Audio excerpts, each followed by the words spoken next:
देखिए, अभी के हिसाब से अगर आपका रीज़निंग में 35 के ऊपर आ रहा है मार्क्स, 32 के ऊपर भी अगर मैं मान लूँ, 32-35 के ऊपर आ रहा है मार्क्स, तो आपका प्रिपरेशन बहुत अच्छा जा रहा है। 50 का 50 क्वेश्चन रीज़निंग में आपका भले ही 50 नंबर नहीं आए, लेकिन सारा सिलेबस आपको आना चाहिए, आपको पढ़ा हुआ आना चाहिए। मेरे हिसाब से अभी आपका जीके जीएस में 10 से ऊपर मार्क्स आना चाहिए। इसका डाउट खत्म हो गया। जो मेन बच्चे लोग को जो दिक्कत आ रहा है, वो टेक्निकल में है। टेक्निकल में मार्क्स नहीं आ पा रहा बहुत सारा बच्चे का।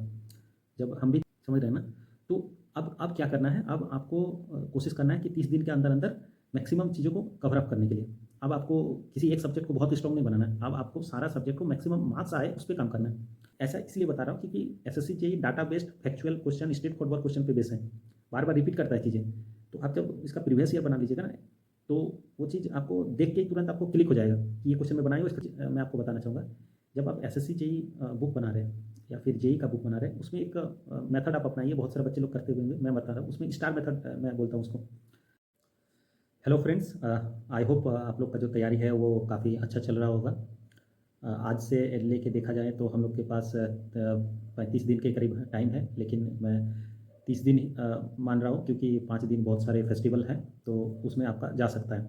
बाकी बहुत सारे बच्चे बोल रहे थे कि डेट अगर शायद बढ़ सकता है सर, तो वो अगर बढ़ा तो वो बोनस है, लेकिन आपका माइंड में लेके नहीं चलना है कि डेट बढ़ेगा, क्योंकि ये बहुत ही ख़राब चीज़ होता है। जब कोविड के टाइम में ऐसे ही 1-2 एग्ज़ाम में हो रहा था कि डेट बढ़ेगा, तो बहुत सारे बच्चे का इस चक्कर में माइंड बहुत रिलैक्स हो जाता है, और माइंड रिलैक्स होने के कारण आपका जो प्रिपरेशन जो चल रहा था वो उससे भी ख़राब हो जाता है। तो आपको उसमें ध्यान नहीं देना। अभी आपको रखना है कि जो आपका एग्ज़ाम डेट है उसी दिन एग्ज़ाम है, उससे पहले हम जो स्ट्रेटजी है, जो जब तक सिलेबस कंप्लीट करना कर लेना है। अगर बढ़ गया तो वो बोनस के तौर पे हम लोग यूज़ करेंगे, ठीक है। तो आज हम लोग देखेंगे कि अगला जो 30 दिन है उसमें हम लोग को किस हिसाब से एसएससी जेईई में तैयारी करना चाहिए, और क्या-क्या हम लोग को मतलब याद करना चाहिए एक तो, और इस टाइम में हम लोग को क्या-क्या फॉलो करना चाहिए, और क्या-क्या पॉइंट्स का जो है वो ध्यान रखना चाहिए। तो देखिए, बहुत सारे बच्चों का बहुत सारा टाइप से डाउट्स आया मेरे पास, तो मैं कोशिश करूँगा सारा चीज़ इस वीडियो में आपको क्लियर करने का। तो इस टाइम में मैक्सिमम बच्चों के साथ एक चीज़ हो रहा होगा, एक बच्चे लोग फुल लेंथ देना, तो आई होप आप लोग स्टार्ट कर दिए होंगे और पार्ट टेस्ट तो दे रहे होंगे। एक चीज़ है कि बच्चों को समझ नहीं आ रहा कि सर जो मार्क्स आ रहा है वो मेरा अच्छा है या फिर ख़राब है। रीजनिंग में मेरा 35 आ रहा है, मेरा 40 आ रहा है, या जीके जीएस में 10 आ रहा है, 15 आ रहा है, या फिर जो टेक्निकल पेपर है वो 50 आ रहा है, 60 आ रहा है। क्योंकि मेन बात है, कंपैरिजन करने के लिए ऐसा कुछ चीज़ नहीं है। रैंक में भी मैं टेक्स्ट बुक में गया था टेस्ट सीरीज का, देखें कि 2000 बच्चे दे रहे हैं, 4000 बच्चे दे रहे हैं। अब उसमें अब 200-400 रैंक भी आ भी जाता है तो बच्चा ही ज़्यादा नहीं है, तो उससे भी आपको पता नहीं चलेगा। तो मैं अपना एक्सपीरियंस से बताऊँगा कि जब 2024 में तैयारी कर रहा था, तो उस हिसाब से आपको कितना रैंक आना चाहिए। जो और भी मेरा जो दोस्त है, जो लोग सिलेक्टेड हुए हैं, उससे भी मेरा जो बात हुआ है उसके एक्सपीरियंस में बताऊँगा कि अभी 30 दिन के हिसाब से आपको कैसे तैयारी करना चाहिए, और किस मतलब चीज़ में आपको अभी इस टाइम में सबसे ज़्यादा ध्यान देना चाहिए। तो देखिए, आपका जो अभी तैयारी है उसमें 3 केस हैं। एक है कि कुछ सब्जेक्ट है जो आपका काफ़ी अच्छा तैयारी मतलब पढ़ लिए हैं, लेक्चर से अच्छा से कर लिए, रिवीजन भी आपका उसका अच्छा हो गया, और आप एसएससी जेईई का जो पीवाईक्यू है और जेईई का जो बुक है उससे भी लगा लिए होंगे कुछ सब्जेक्ट का। तो ये एक पार्ट हो गया। मिडिल वाला जो पार्ट है, 3 पार्ट में से मिडिल वाला जो पार्ट है उसमें होगा कि कुछ सब्जेक्ट आपका होगा जो आप तैयारी किए हैं, लेकिन टूटा-फूटा तैयारी है, मतलब बहुत अच्छा नहीं है, या तो आप एसएससी जेईई का बुक से नहीं लगाए, या फिर अच्छा से रिवीजन नहीं हुआ है। तीसरा वाला जो आपका पार्ट है वो है कि अभी आप उस पोर्शन को, कुछ पोर्शन है जिसको आप छुए ही नहीं हैं। ये चीज़ मेनली होता है जब हम लोग 1 महीना पहले रहते हैं किसी भी प्रिपरेशन फेज में, कोई भी एग्जाम में। तो अभी आपको क्या करना है, सबसे पहले हम लोग देखेंगे इसमें, मैं नोट करके आया हूँ चीज़ों में कुछ-कुछ, कि रीज़निंग का मैं देखूँगा। बहुत सारे बच्चे हमको बोल रहे थे कि सर रीज़निंग में मेरा मार्क्स इतना आ रहा है, तो कितना आना चाहिए, क्या आना चाहिए अभी के हिसाब से? तो देखिए, अभी के हिसाब से अगर आपका रीज़निंग में 35 के ऊपर आ रहा है मार्क्स, 32 के ऊपर भी अगर मैं मान लूँ, 32-35 के ऊपर आ रहा है मार्क्स, तो आपका प्रिपरेशन बहुत अच्छा जा रहा है। मतलब आप अभी से मत सोचिए कि मेरा 45 क्यों नहीं आ रहा है, 40 के पार क्यों नहीं आ रहा है। अगर इतना आ रहा है फिर तो बहुत अच्छा है, मतलब आपको रीज़निंग बस प्रैक्टिस करना है, बहुत ज़्यादा ध्यान देना है। 32-35 के अगर ऊपर आ रहा है मार्क्स, मतलब आपका रीज़निंग काफ़ी अच्छा चल रहा है। पहली बात, रीजनिंग आपका 100%, जैसे कि मैं बताया हूँ कि रीजनिंग आपको मतलब कभी नहीं छोड़ना है। आपको रीजनिंग हमेशा एसएससी जेईई के हिसाब से हमेशा इंपॉर्टेंट है, और इंपॉर्टेंट ही रहेगा। रीजनिंग आपको कंप्लीट हो जाना चाहिए। अभी तक नहीं हुआ तो आप कोशिश कीजिए रीजनिंग को कंप्लीट कर लीजिए, क्योंकि रीजनिंग एक प्रैक्टिस का चीज़ है। आप सोचेंगे कि एग्जाम से 5-10 दिन पहले रीजनिंग को कंप्लीट कर लेंगे, पहले टेक्निकल कर लेते हैं, तो फिर प्रैक्टिस जब नहीं बनेगा तो स्पीड नहीं बनेगा।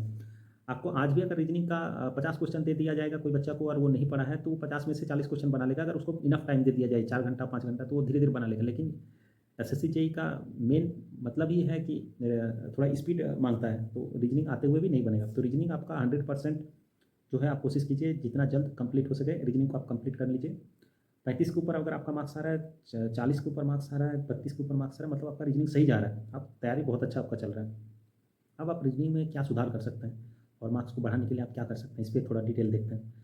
तो देखिए रीजनिंग में अगर आपका मान लीजिए एक एग्जांपल लेते हैं, 35 मार्क्स आ रहा है, 35 अगर आपका मार्क्स आ रहा है, फुल लेंथ आप दिए 35 मार्क्स आया, 35 में से 5 क्वेश्चन ऐसे होगा जो आपका गलत हुआ होगा, 2-3 क्वेश्चन गलत हुआ होगा, इसका मतलब 40 क्वेश्चन आपको आ रहा है, 40 क्वेश्चन का आपको आ रहा है, उसमें से 4-5 और क्वेश्चन होगा जो आप टाइम के कारण अटेम्प्ट नहीं कर पाएंगे, आपको लगा होगा कि ये लेंदी है तो इससे अच्छा मैं टेक्निकल में टाइम दूंगा, ज़्यादा आएगा, या फिर जीके जिसमें दूंगा।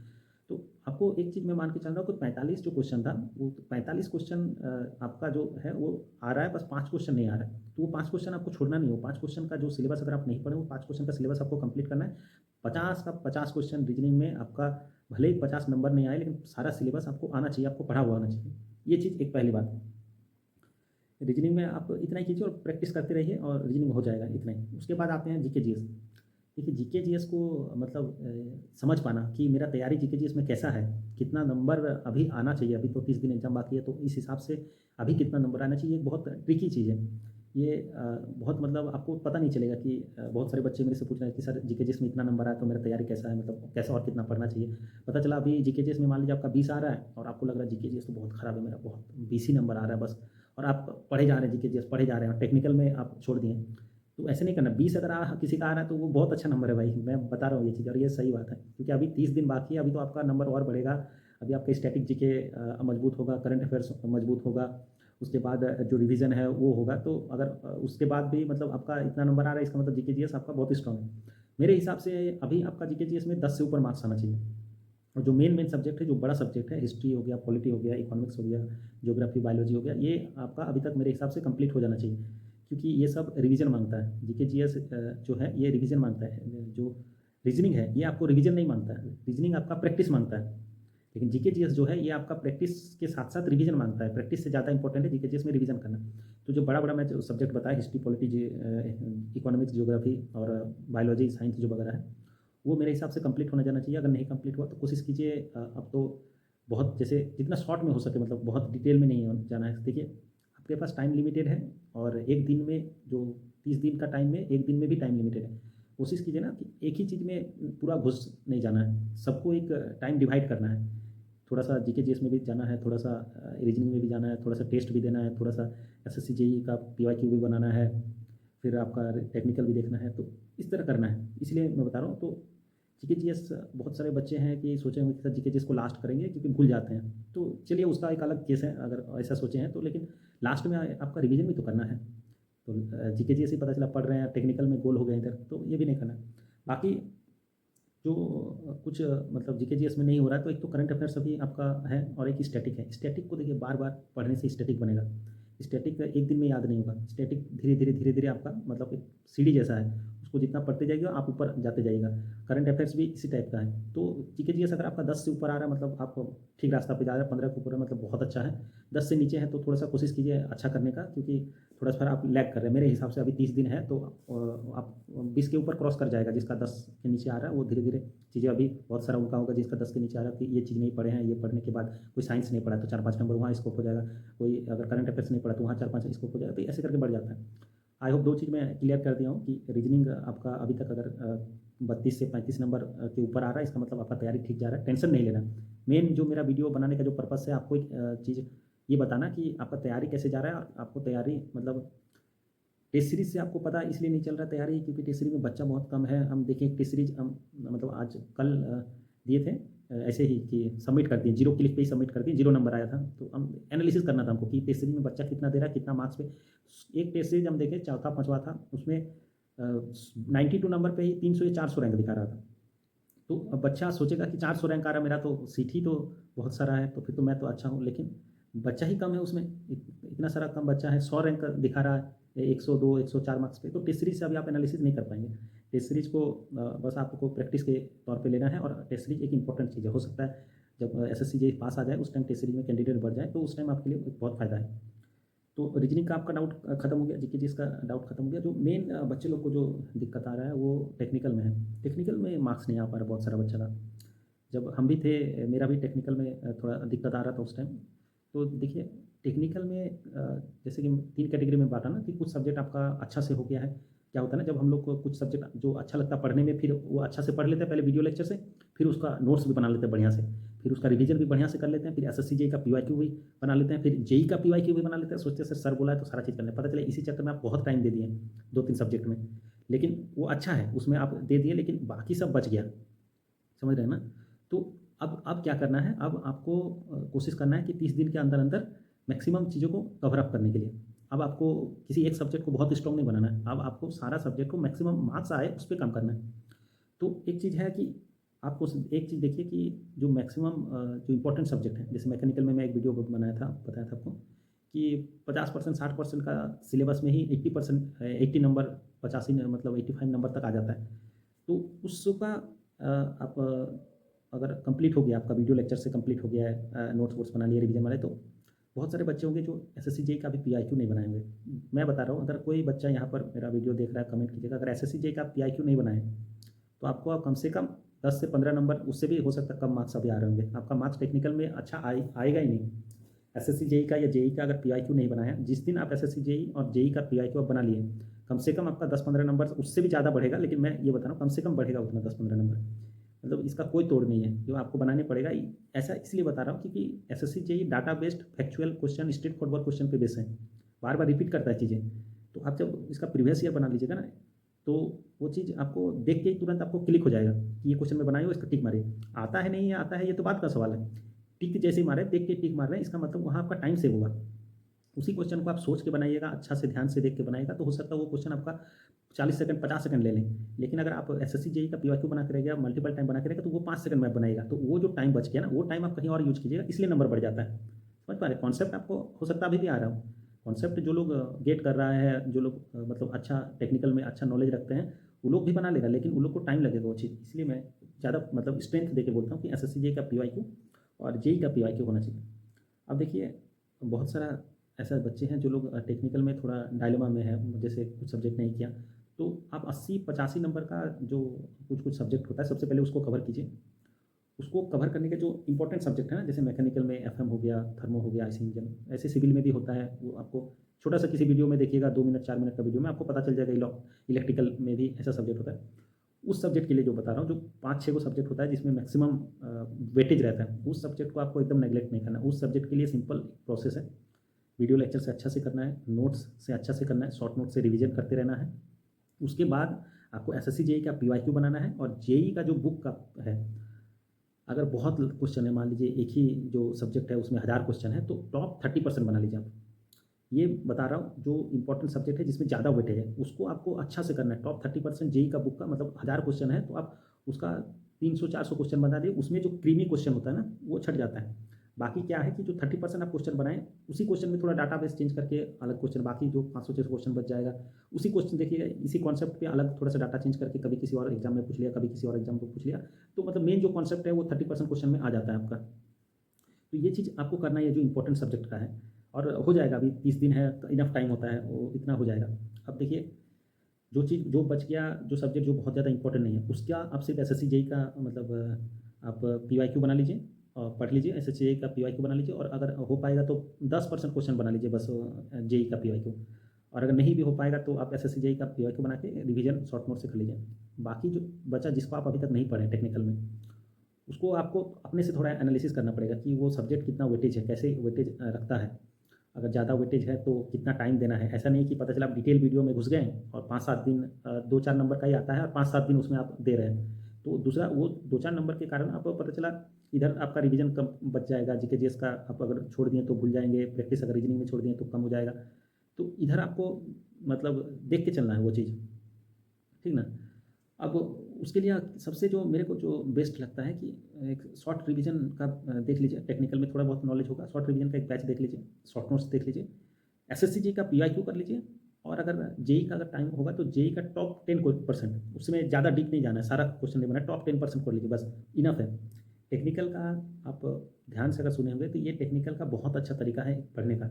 इससे आपका टेक्निकल काफ़ी अच्छा आएगा। अब एक चीज़ मैं आपको बताना चाहूँगा, जब आप एसएससी जेईई बुक बना रहे हैं या फिर जेईई का बुक बना रहे हैं, उसमें एक मेथड आप अपनाइए, बहुत सारे बच्चे लोग करते हुए होंगे, मैं बता रहा हूँ। उसमें स्टार मेथड मैं बोलता हूँ उसको। जैसे मान लीजिए 1000 क्वेश्चन है एसएससी जेईई में का बुक में, मैं मान लूँगा 2500 क्वेश्चन रहता है ऑलमोस्ट। 2500 सारा सब्जेक्ट अलग अलग ब्रांच का अलग है, मान लेते हैं हम 3000 क्वेश्चन है।